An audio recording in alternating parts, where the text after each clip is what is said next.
আজকে মার্কেটে কিন্তু ব্যাংক নিফটিতে একটা দুর্দান্ত পারফরমেন্স আমরা দেখেছি। ব্যাংক নিফটি প্রায় ১,৫০০ পয়েন্ট র্যালি দেখিয়েছে। সেক্ষেত্রে নিফটিতেও আমরা আজকে নতুন হাই দেখেছি। নিফটি ব্যাংক নিফটি নিয়ে আলোচনা করব, এর সাথে সাথে কয়েকটা স্টক নিয়ে ডিসকাস করব।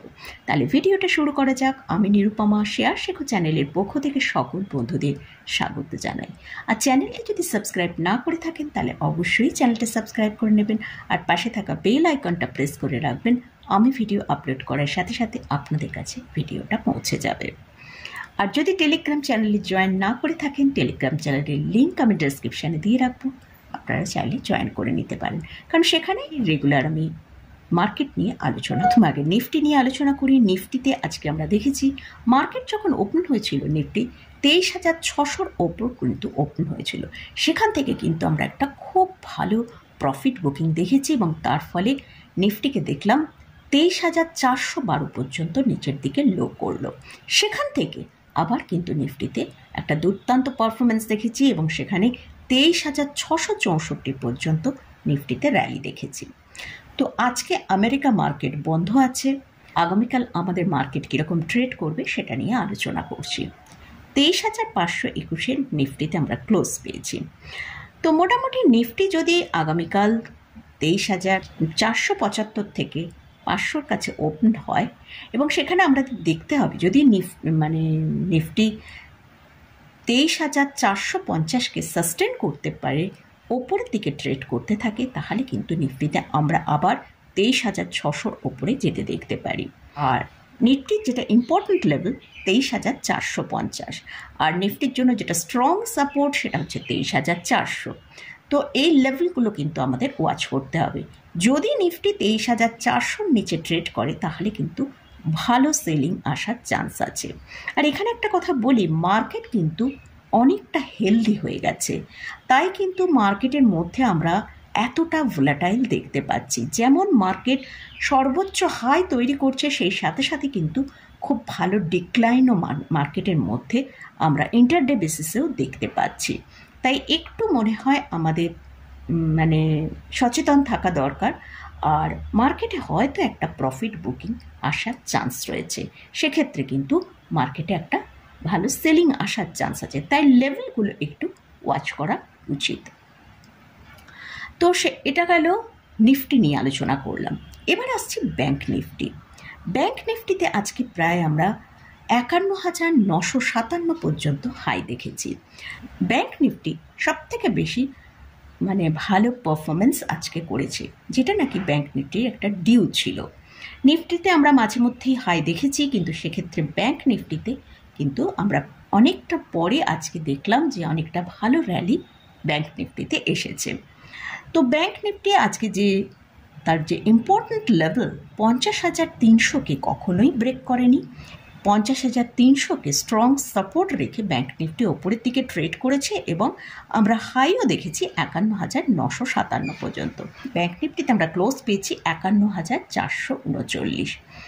যদি কোনো কারণে ব্যাংক নিফটিকে আমরা ৫০,৬৫০ থেকে ৮০০-র কাছে দেখতে পাই, তো সেই জায়গাটা কিন্তু খুব একটা ইম্পর্ট্যান্ট জায়গা। এই জায়গায় বাই একবার করা যেতে পারে। তো অবশ্যই তার জন্য ওয়াচ করতে হবে যেন ব্যাংক নিফটি ৫০,৪০০-র লেভেলটা কখনোই ব্রেক না করে। তো স্ট্রং সাপোর্টের জায়গাটা, তো সেক্ষেত্রে আমরা যদি ব্যাংক নিফটি ওপরের দিকে ট্রেড করতে থাকি তাহলে আমরা আবার একবার ৫১,৬৫০ থেকে ৫১,৭০০ পর্যন্ত ওপরের দিকে মুভ করতে পারে। তো এটা গেল নিফটি এবং ব্যাংক নিফটি নিয়ে আলোচনা করলাম। এবার আগামীকাল কোন কোন স্টকের দিকে ফোকাসে থাকবে সেটা একটু ডিসকাস করি। মোটামুটি আমার মনে হচ্ছে আমরা আইটি স্টকের দিকে একটু ফোকাসে রাখতে পারি। গতকালে আমি একটা আইটি স্টক নিয়ে আপনাদের সাথে ডিসকাস করেছিলাম, বিড়লা সফট, এবং সেখানে ভালো র্যালি আজকেও দেখেছি। তো আমরা কিন্তু আগামীকাল ইনফোসিস, এইচসিএল টেক এবং উইপ্রো এই স্টকগুলোর দিকে ফোকাসে রাখতে পারি। এছাড়াও আপনাদের কয়েকটা স্টকে আমার ভিউ জানতে চেয়েছেন, সেই স্টকগুলো নিয়ে একবার একটু আলোচনা করে দিচ্ছি, আমার ভিউটা আমি আপনাদের সাথে শেয়ার করছি। ফার্স্ট যে স্টকটা নিয়ে আলোচনা করতে বলেছেন সেটা হচ্ছে আইসিআইসি ব্যাঙ্ক। আইসিআইসি ব্যাঙ্ক একটা গুড ফান্ডামেন্টাল স্টক। এই স্টকটা এখন ট্রেড করছে 1140-এর কাছাকাছি। যদি আপনার এই স্টকটা হোল্ডিংয়ে থাকে তাহলে কিন্তু এই স্টকটা হোল্ড করা যেতে পারে। যদি এই স্টকটা কোনো কারণে 1170 টাকার ওপরে ট্রেড করে তাহলে কিন্তু আবার নতুন হাই আসার চান্স রয়েছে। ব্যাংক নিফটি যদি 52,000 পার করে তাহলে কিন্তু HDFC bank, ICICI bank, axis bank, Kotak bank এইসব ব্যাংকগুলো কিন্তু খুব ভালো পারফর্ম করবে। তো সেই কারণেই আইসিআইসি ব্যাংককে যদি হোল্ডে থাকে অবশ্যই হোল্ড করে রাখা যেতে পারে।